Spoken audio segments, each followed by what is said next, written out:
Hello everyone, I appreciate this opportunity to be with you today.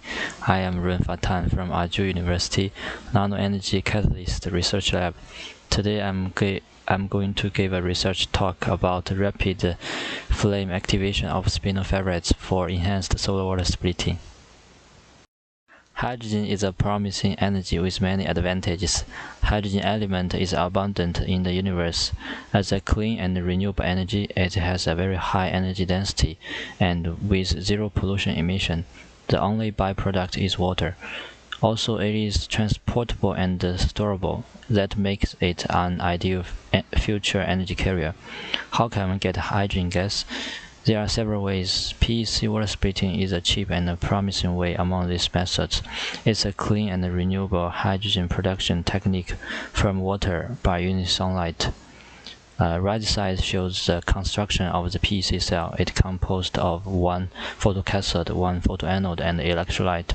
Under the solar illumination, the water oxidation at the photoanode and the water reduction at the photocathode are happening simultaneously. Spinel ferrite as photoelectrode material. Spinel ferrite in a typical structure, the A2+ cations are located at tetrahedral sites, and iron 3+ cations are found at octahedral sites. Spinel ferrite has high catalytic activities. It is abundant, non-toxic, and cheap material, easy to fabricate, and chemical thermally stable. So it makes it a promising candidate for solar water splitting. Here are some representative materials like zinc ferrite, copper ferrite, magnesium ferrite, nickel ferrite, and calcium ferrite. There are some typical synthesis methods: cold precipitation, hydrothermal, CVD, spin coating, electrochemical deposition, and also some activation method, like for example, conventional furnace annealing activation, rapid thermal annealing, CVD, and H2 annealing. There are so many reports on other different kind of activation method. However, for the flame annealing activation method, there are very few papers reported. The flame activation method has so many advantages. For example, high temperature and ultra-fast heating rate, which enables the phase formation and beneficial to the large grain growth and higher crystallinity. Also, the short annealing time only requires a few seconds to minutes compared to other conventional methods. For example, other methods they need tens of minutes or even hours. This short annealing time makes the flame can prevent the delicate FTO glass substrate from the thermal damage. Also, it is a simple and inexpensive method which was conducted in an open atmospheric condition, so it doesn't require expensive vacuum system like hydrogen annealing method and RTA. Importantly, it is a controllable method. The flame condition can be tuned by changing the equivalence ratio and the flame annealing time, allowing the flame method to be applicable to other metal oxide materials. Notably, the reduction flame method can be used as an efficient reduction method. Right side figure shows some examples. In the reduction flame atmosphere, the hydrogen and the carbon monoxide is a main product. They can direct contact with your material and extract the oxygen from your material to reduction your material. And here, this downside graph shows you some example that flame activation can enhance their PEC performance. I'm going to take zinc ferrite as an example and demonstrate the flame activation scheme. The first scheme shows the basic spin coating process of the zinc ferrite synthesis. Second scheme is the flame activation scheme. We denote the crystal zinc ferrite as ZFO, flame treated zinc ferrite as FZFO. And now let's see the flame process in video. use tweezer to fix the sample and put in the flame just for a few seconds treatment and take out, and then we can do further analysis. After flame, first we did XRD characterization, and we found that both two samples shows very high peak intensity, which is well matched with Spinel Ferrite. Also, there is no impurities observed. And then we did optical property characterization by Uv-Vis Spectroscopy. These two samples show similar light absorption. However, the PEC characterization shows large difference between these two samples. We found that the flame treatment can improve the PEC performance of zinc ferrite. Like this figure shows, the blue color is ZFO, the red color is FZFO. The ZFO shows relatively lower photocurrent density, only 0.04 mA per centimeter square. And however, the FZFO shows improved JPH, nearly 0.3 mA.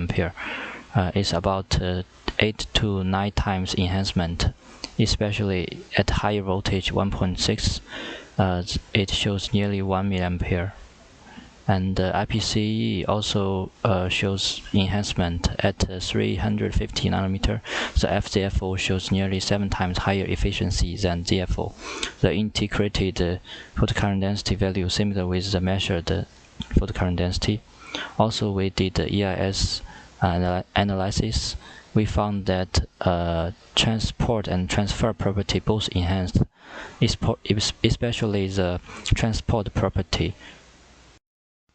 In order to further understand the charge transport and transfer behavior, we calculated the charge transport and transfer efficiency. Compared to ZFO, FZFO shows enhanced transfer and transport property.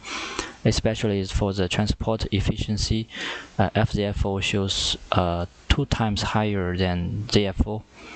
And also the IMPS analysis, the FZFO shows more faster charge transport time, which further confirmed the enhanced transport property.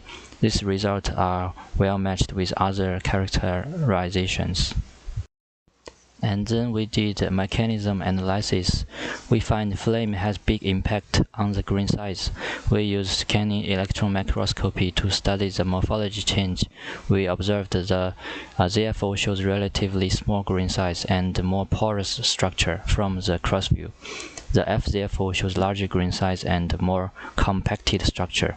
The average grain size of ZFO and FZFO are 40.2 nanometer and 86.6 nanometer respectively. Theoretically, the FZFO shows more larger grain size and less grain boundary barriers, which is beneficial for the charge transport. This well explains the enhanced charge transport property. Flame also can induce oxygen vacancy when the equivalence ratio above 1. Normally in the photoanode, oxygen vacancy serves as a donor source, enhance the N-type conductivity. Oxygen vacancy brings an increased major carrier concentration and changes the charge transport property. From XPS analysis, we confirmed the presence of oxygen vacancy in the FZFO sample. The calculated oxygen vacancy and the lattice oxygen ratio is nearly 2 times higher than the ZFO, Princeton ZFO.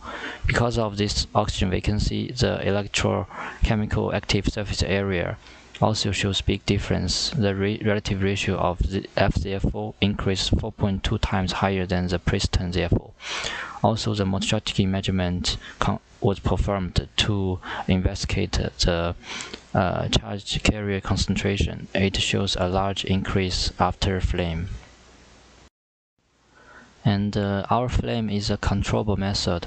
By controlling the equivalence ratio and the flame time, we can get the optimized condition of ZFO for PEC water splitting. The optimal condition was obtained from the highest photocurrent density.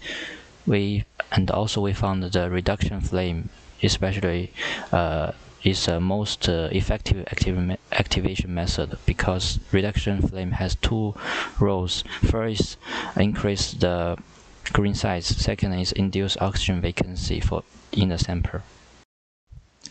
For further PEC improvement, we deposit copy OEC layer, which increase the photocurrent density to nearly 0.5 mA. Also shift the onset potential. The EIS spectra also shows enhanced transport and transfer property. Finally, we use online gas chromatography to test the real hydrogen and oxygen evolution amount and ferritic efficiency. The experimental oxygen amount were almost matched well with the theoretical calculated value. The average ferritic efficiency is nearly 80%. We also use flame on other Spinel Ferrite and achieve enhanced PEC performance, which shows the versatility of the flame method is applicable to many other oxide photoelectrodes. Other annealing activation methods were also performed on the ZFO, and we use same batch ZFO as a model to study different activation method effect and compared their behavior.